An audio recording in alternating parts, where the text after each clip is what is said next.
تعلق نہیں. ذرا معلوم کریں ہم اپنے غلاموں سے جو میرے اور آپ کے آقا کے وقت کے غریب ہیں, غلام ہیں, کمزور ہیں, میں اور آپ ذرا معلوم کریں کہ کس طریقے سے آقا کے آنے سے پہلے غریب ترس رہے تھے, غلام سہارا ڈھونڈ رہے تھے, کمزور سہارا ڈھونڈ رہے تھے. لیکن جیسے ہی میرے اور آپ کے آقا اس زمین پر تشریف لائے, سب سے پہلے غریبوں کو سینے سے لگایا, کمزوروں کو سینے سے لگایا, بے سہاراؤں کو سینے سے لگایا, بے کسوں کو سینے سے لگایا. یہاں تک کہ جن پر غریبی کی وجہ سے ظلم ہوا کرتا تھا, میرے آقا نے ان کو زمین سے اٹھایا اور آسمان فلک کا ستارہ بنا دیا. یہاں تک کہ آقا کے آنے سے پہلے عورت کی کوئی قدر نہیں تھی, عزت نہیں تھی. ماں کیا ہوتی ہے دنیا نہیں جانتی تھی, اس کی عزت کیا ہوتی ہے, بیٹی کیا ہوتی ہے. ارے بیٹی سے تو اتنی نفرت کیا کرتے تھے کہ اگر کسی کے گھر میں بیٹی پیدا ہو جاتی تو اس کو زندہ دفن کر دیا جاتا, زندہ درگور کر دیا جاتا. لیکن جیسے میرے اور آپ کے آقا اس زمین پر تشریف لائے, اعلان کر دیا, خبردار اگر یہ عورت تمہاری ماں ہے اس کے قدموں کے نیچے جنت ہے, اگر یہ بیٹی ہے یہ اللہ کی رحمت ہے, اور جو اپنی بیٹی کا نکاح کرے, بدا کرے, پرورش کرے, وہ جنت میں میرا ساتھی ہے. فرمایا اگر یہ عورت تمہاری بہن ہے اور بھائی اپنی بہن کا خیال کرتا ہے, فرمایا میرے آقا نے جنت اس پر واجب ہو چکی ہے.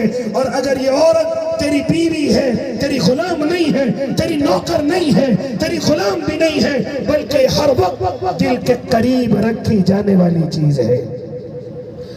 صاف اعلان کر دیا میرے اور آپ کے آقا نے, ورنہ آقا کے آنے سے پہلے غریبوں کی کوئی قدر نہیں, کمزوروں کی کوئی قدر نہیں. آؤ ہم ذرا معلوم کریں حضرت بلال حبشی سے. کون ہے حضرت بلال حبشی؟ ہاں حبشے کے رہنے والے, کالے کلوٹے ہیں, مکے کے غلام ہیں, غریب ہیں, خاندان کوئی نہیں جانتا. جانتے ہو ایک مرتبہ معلوم کیا گیا, اے بلال تم اللہ کے نبی کے اتنے بڑے عاشق کیسے ہو گئے, اتنے بڑے دیوانے کیسے ہو گئے, اے بلال بتاؤ تو صحیح. حضرت بلال کہنے لگے ارے اس ذات کا عاشق کیسے نہ ہوتا کہ ہم غلاموں کو جینے کا سلیقہ سکھا دیا, ہم غلاموں کو زمین سے اٹھایا, آسمان فلک کا ستارہ بنا دیا.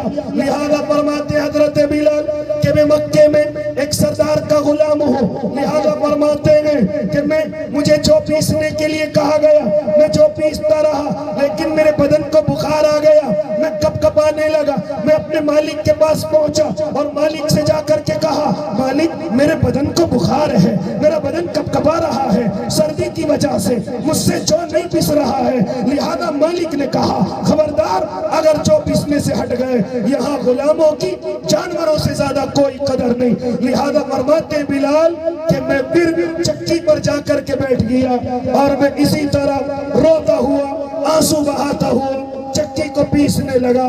لہذا اتنی دیر میں ایک دروازہ کھلا اور ایک نورانی چہرہ میرے گھر کے اندر آیا.